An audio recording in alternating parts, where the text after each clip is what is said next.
man, we need to talk. Because what I witnessed this season, what we all witnessed, it's got me questioning everything. The defensive nightmare that won't end, the offensive inconsistencies when it mattered most, and coaching decisions that make absolutely zero sense. But here's the thing that's really got everyone buzzing right now. There's a name floating around. Someone who could change everything about how this defense operates. And trust me, the connections run deeper than you think. Stick around, because this could be the turning point we've been desperately waiting for. What's up, Cowboys? Welcome to the NFL Playbook Cowboys. If you're new here, don't forget to hit that subscribe button. This channel is all about breaking down everything you need to know about the America's team. Look, I'm not going to sugarcoat this. The Vikings game was it for me. That was the final nail in the coffin. Cowboys had every opportunity to stay in the hunt, to prove they belonged in the playoff conversation. And what happened? They choked. Plain and simple. They absolutely choked it up. And you know what the worst part is? We could all see it coming. This team is 500 for a reason. They weren't very good going into that game, and they proved it once again. I thought we could beat them. I really did. But as the game unfolded, watching them do what they always do, I got proven wrong like I usually do with this team. This is who the Cowboys are, man. Win one, lose one. Win one, lose one. Win three, lose two. That's what 500 teams do. And honestly, at this point, we can all predict they're about to lose their third one against the Chargers, because that's just the pattern we're stuck in. The sad reality is that they tease you. The Cowboys are masters at teasing you, keeping you locked in just enough to think maybe, just maybe this time will be different. But it's essentially over now. Not mathematically, let's be real here. I'm being completely honest. There's no way they're getting in. About 3 weeks ago, I sat here and told everyone we weren't going to the playoffs. The Quinnen Williams and Logan Wilson moves, all that stuff, that was for next year. I wasn't about to get my hopes up and act like everything was suddenly glory days again. Because I can't forget how we got here. I refuse to forget that Eagles game where CeeDee Lamb dropped all those passes. I can't forget DeAndre Swift running for over 200 yards on us. I can't forget how Caleb Williams carved up this defense. These are the moments that define your season. And when you have this many hallmark losses spread all over, you're just not a good team. You're not a playoff-worthy team. And honestly, is it even worth making the playoffs just to get one and done?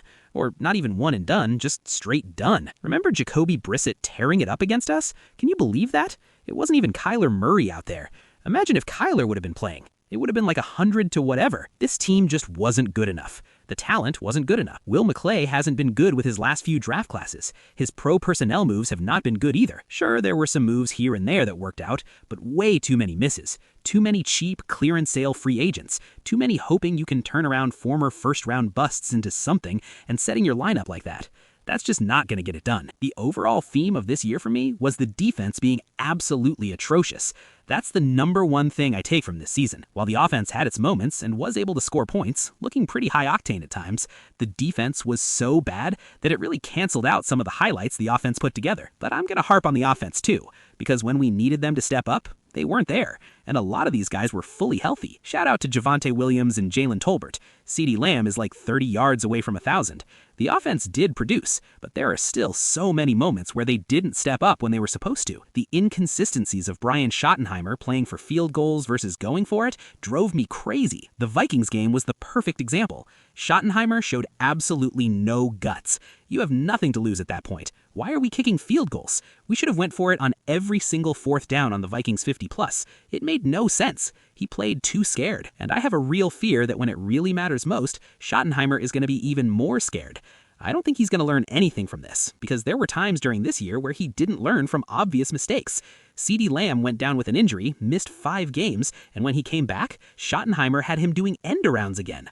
Are you kidding me? Season on the line. You got your star wide receiver doing end-arounds. Stupid stuff like that hurts this offense every single day of the week. The offensive line play was not good either. Tyler Guyton, where was that leap? I definitely didn't see any kind of second-year leap from him. The dude actually took a leap backwards, if we're being honest. And Terrence Steele still looks like he's just going through the motions. Cooper Beebe got hurt for a couple of games. I liked what TJ Bass and Brock Hoffman were able to do filling in. Brock Hoffman wasn't consistent towards the end, but he held it off. Big shout out to Dan Savage, who called it in the offseason. He said Brock Hoffman isn't a starter, but he's good enough for at least 8 games. And Brock gave us those 8 games. Tyler Smith had some penalties and some issues. Tyler Guyton had way more penalties, holding calls, pre-snap penalties. Terrence Steele just got beat almost every other play. I expected more out of Clayton Adams. I really did. I expected more out of him than I did Matt Eberflus because the program he ran at Kansas was tight. He got offensive linemen drafted into the NFL, Cooper Beebe being one of them. But when you look at the players, Terrence Steele, 3 years removed from that ACL injury, still looks like trash. Tyler Guyton on the left side, coming in off injury, had a knee scare, missed some games, still looked bad. As a collective unit, the offensive line just wasn't great, and the Minnesota game put the stamp on it when they got confused, communication wasn't there, Dak was running for his life and got sacked a ton.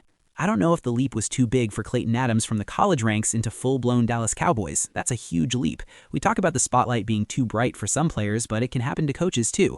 I did expect more out of him as far as development goes.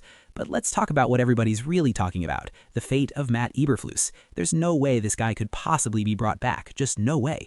Knowing the Cowboys, though, I think they like Aaron Whitecotton a lot. They like a couple of these position group coaches on the defense side. When you get a new defensive coordinator in, especially an external one, you risk losing those positional coaches like Whitecotton. Jerry has to fork up some money and put the new defensive coordinator in a tough spot to want to keep those guys because the coordinator is going to want to bring in his own people. Because of that, I think Matt Eberflus has a good chance of staying. I'd put it at like 70% that he stays because Jerry is going to be scared to lose some of these coaches on the defensive side of the ball. I want to throw up just thinking about that percentage. The kind of throw up where you hold it and it comes out through your nose, that's what I feel like doing right now.